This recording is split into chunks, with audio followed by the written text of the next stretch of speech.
Labas rytas, mėly klausytojai. Su jumis radio laida Sveikas gyvenimas.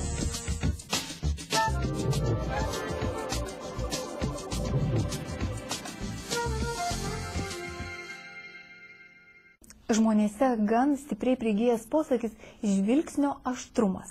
Dabar mes kaip tik ir pasiteirausime gydytojų, kaip jie supranta šį posakį, ką jis reiškia.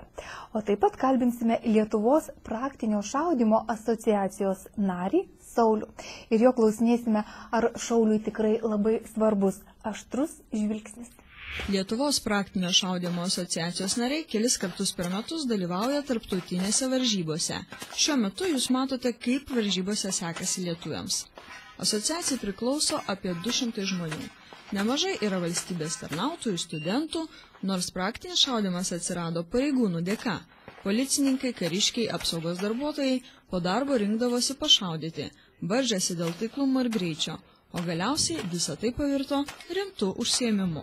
O jūs kai šaudot, visą laiką tai būna, kad žmogus vieną akį primerkia. Kam to reikia? Čia, žinot, priklausomai nuo šaulio, kiek jis yra treniruotas. Gerai treniruotas šaulys, jis abi akis atmerkęs yra. Tik viena akis susikoncentruoja ties taikymus ir taikiniu, o kita akis yra atmerkta paprastai, kad matytųsi didesnį plotą, kas aplinkui darosi.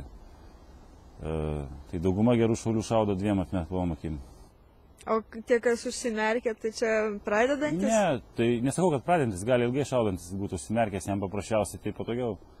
Čia kaip išlavintas jo akių, kaip pasakyti, sugebėjimas sukoncentruoti savo regėjimą.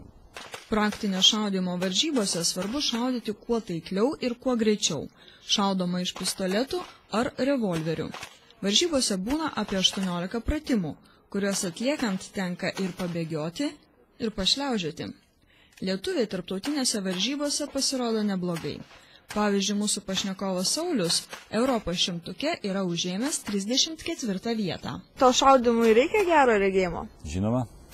Aišku, jeigu žmogus turi prastą regėjimą, jeigu jam yra priskirti, daktaras skirti akiniai, jisai gali šaudyti su akiniais. Jeigu akiniai jam skirti yra geri ir jisai mato, sakysim, visiškai taip pat kaip žmogus be akinių, tai tas pats. Tai galima sakyti, kad jeigu žmogus gerai mato, tai jis ir taiklus šaulys bus? Galima sakyti.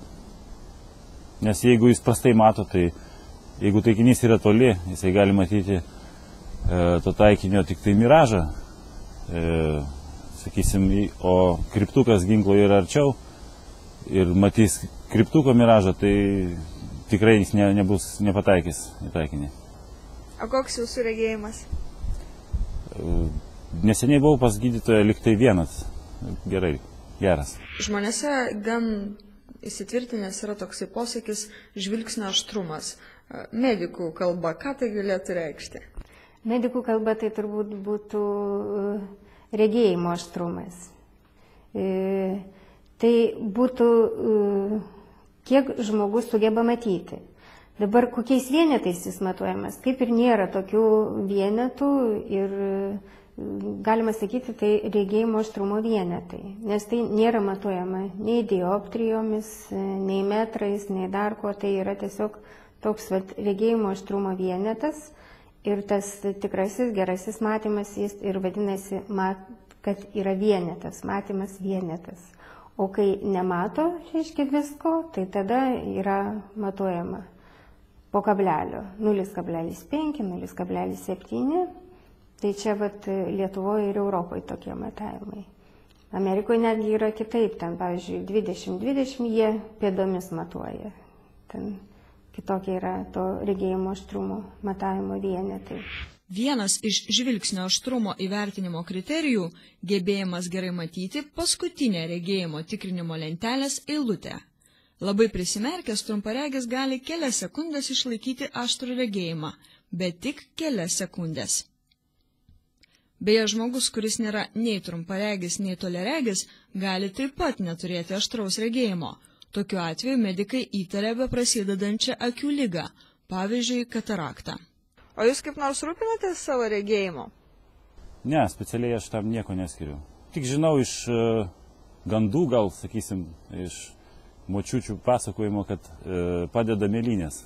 Tai vasarą stengiuosi daugiau mėlynių valgyti. Bet ne vien tik dėl to, kad tai dėl regėjimo, bet man skanu.